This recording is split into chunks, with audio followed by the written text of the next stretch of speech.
So How many teams ultimately did you talk with? I talked with 8 teams.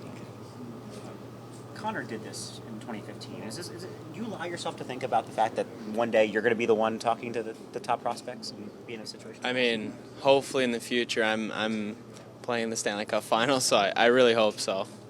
What do you pick up when you are at like a morning skate like this, or just being at an NHL game? What do you pick up?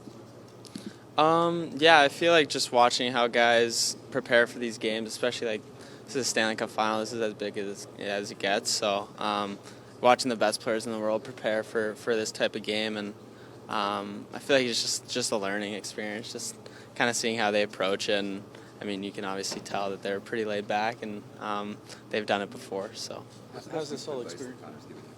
sorry. The best piece of advice that Connor's given you?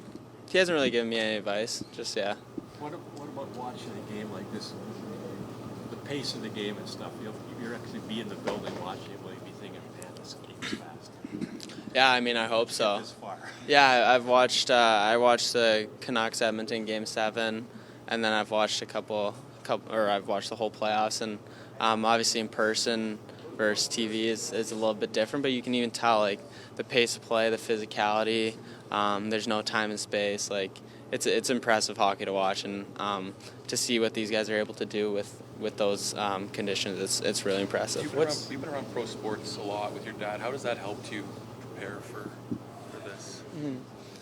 Yeah, I mean, growing up around kind of those guys, learning from them, even if I don't really remember it, like being around them and just seeing the different things they do to prepare themselves, prepare their bodies for playing games. Like, I think it was just more of a learning experience for me. Has Connor Bedard explained it at all what his experience was like for you last year? Yeah, a little bit. He was just saying enjoy it. Yeah. How would you describe your relationship with Z? You seem to be pretty good friends. Yeah. No, we went to Shattuck together, so I knew him pretty well, and then play against him for the last couple of years, and it's great to see him. Are you enjoying it? People are telling you to enjoy it, but are you like even nervous going into the draft, or like how is this whole experience for you? Yeah, of course I'm nervous. I'm excited. I have different emotions about it. So, yeah, I mean I'm looking forward to it though. Like people say enjoy it, and it only happens once in your life. So I'm really gonna try to. We almost noticed that you had an impromptu press conference with the boys. Yeah. What was that about?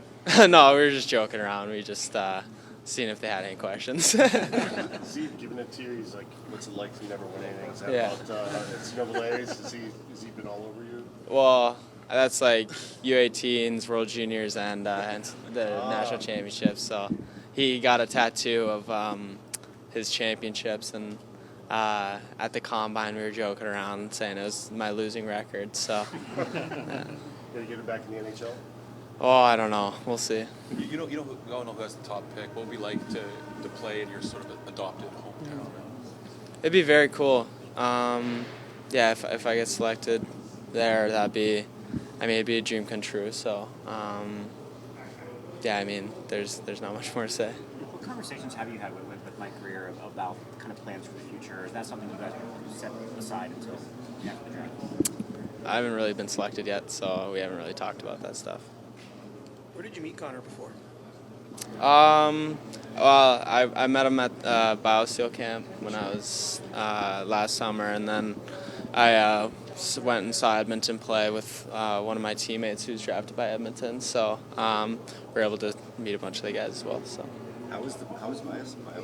Like, what was that? It must have been eye-opening. Oh yeah, high pace. I mean, it's the best players in the world there. So that was an experience that I really enjoyed and I learned from. Did you feel like you kind of fit in though, or are you trying to just, like, play catch up? Oh, I was trying to play catch up. I was trying to keep up with those guys. Like even in the summer skate, like the attention to detail they have and the approach that they have towards getting better was impressive. Was that in Toronto? It was in Halifax. Halifax. Yeah. Why was the NCAA route right for you, as opposed to maybe going being a junior? I enjoyed the physicality of the play, the maturity of the game. Like, playing against those older guys. I felt like that was right for me. Just playing against older guys, heavier physical guys that you can't really get away with a lot, and I feel like that really helped me. Mom and dad want you to be a soccer player, right? Yeah. Growing up, Yeah. They're okay with this now, I guess. Yeah. I guess they're okay with it. So one day you'll have a playoff beard too.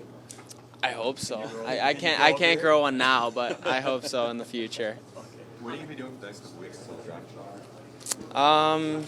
Mostly just training, spend time with my friends and family. Nothing too crazy. You were cheering for the Canucks in that game. Caught on camera. Did Connor say anything about that? You were cheering against it. No, he didn't. I don't know if he saw that. Luckily. On the, mentioned that you went to college after it, but for you, when you went to the USHL, what kind of stood out to you about when you went through Chicago and everything like that? Yeah. How did they kind of prep you and everything? Yeah, I mean, it's a great level. I mean, again, I was 16 playing against a bunch of 19, 20-year-olds, so that definitely helped me. The way Chicago's style, that's why I went to Chicago. Like, their coaches were amazing, and it was all about preparing you for the next level. So, I mean, they're massive. Is there a player whose game you're trying to model yours after?